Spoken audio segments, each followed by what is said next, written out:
In this lecture, we are going to talk about the vasovagal syncope, also known as emotional fainting or commonly known as passing out, and it is something which is commonly seen in the clinical practice. Most commonly seen in a person with high emotional stress or like conditions like taking blood from a patient. Now, this is an example where we see that how the nervous regulation of the circulation is occurring, how the nervous system is playing its role in controlling the circulation. There are a lot of causes for the syncope, like the etiologies of the syncope are many. There are a lot of causes for syncope, but we are just discussing the vasovagal syncope. So, vasovagal syncope or emotional fainting, it occurs because of the vasodilation in the muscles. It occurs due to vasodilation of the muscles. The blood vessels in the muscles, they dilate, and at the same time there is vagal cardioinhibitory system activation. The vagal cardioinhibitory system in the brain or in the vasomotor area, it gets activated and it activates the vagus nerve.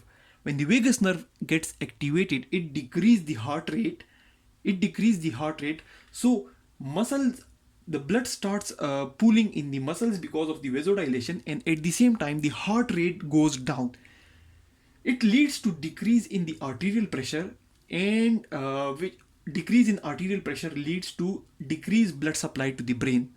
When the blood supply to the brain decreases, it leads to loss of consciousness. But this type of consciousness is just for few seconds, and there is spontaneous recovery.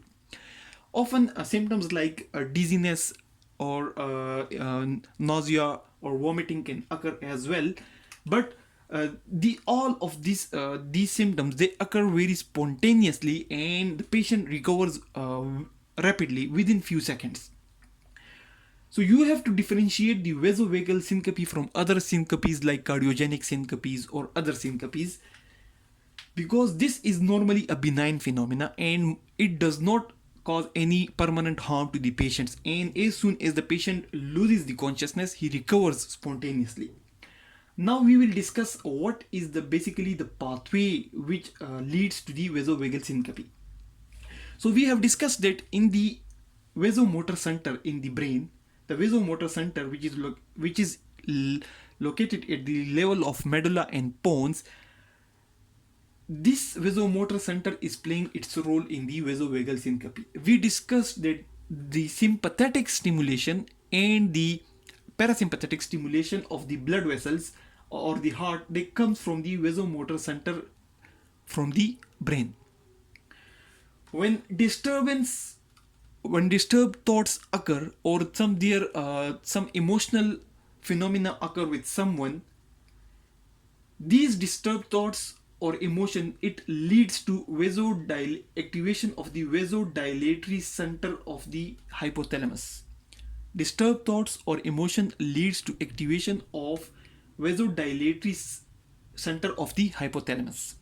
Now we, in the last lecture, we discussed that the vasomotor center is basically controlling the blood vessels and the circulation, but vasomotor center in itself is being influenced by the other higher centers. And hypothalamus is one of the higher centers which influence the vasomotor center. So the signals coming from the cerebral cortex come to the hypothalamus, and from the hypothalamus the signals comes to the vasomotor center. And in the vasomotor center there are sympathetics and parasympathetics, and it can activate the vasoconstrictor nerves as well as the vasodilator nerves. Here, once the vasodilator center of the hypothalamus gets activated, it activates the vagal center of the medulla, the vagus nerve center of the medulla. When the vagal center of the medulla is activated, here at this level we have the medulla and pons, and vasomotor center is present basically both in the pons and medulla. So disturbed thoughts leads to activation of the vasodilatory center of the hypothalamus, then it leads to activation of the vagal center of the medulla, And from the vagal center of the medulla, two pathways come. One pathway is through the vagus nerve. Vagus nerve cause decreased heart rate. Signals from the vagal center of the medulla comes through the vagus nerve to the heart, and it causes decreased heart rate.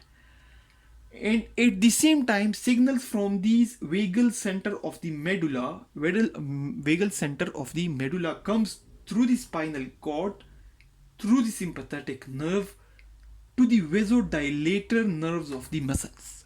So, vasodilation occurs in the muscles, and vagal cardioinhibitory system gets activated, and heart rate gets decreased with the help of vagus nerve.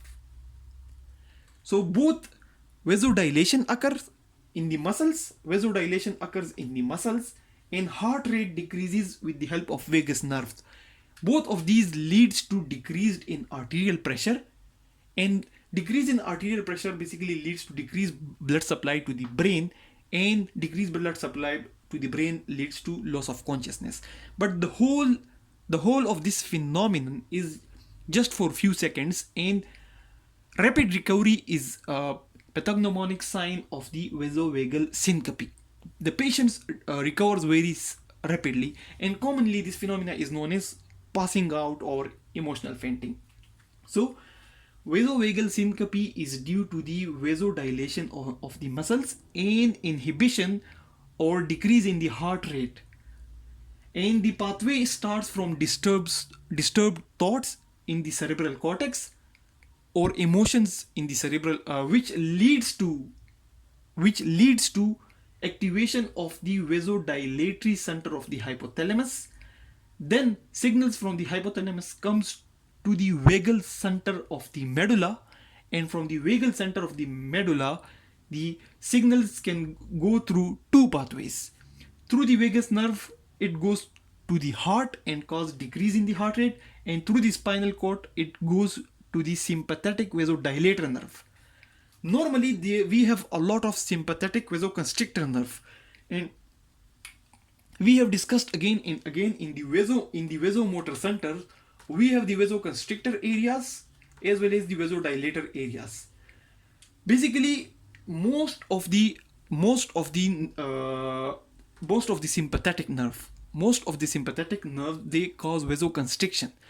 Vasoconstriction occurs in most of the areas like kidneys, intestines, and skin, but some of the sympathetic fibers, they cause vasodilation, and this vasodilation is more prominent in muscles.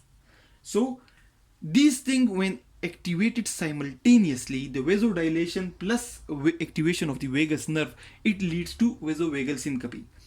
Normally, under normal conditions, when the vasoconstrictor get activated, at the same time the heart rate is increased. Normally the vasoconstrictors get activated, the blood vessels get constricted, and the heart rate gets increased.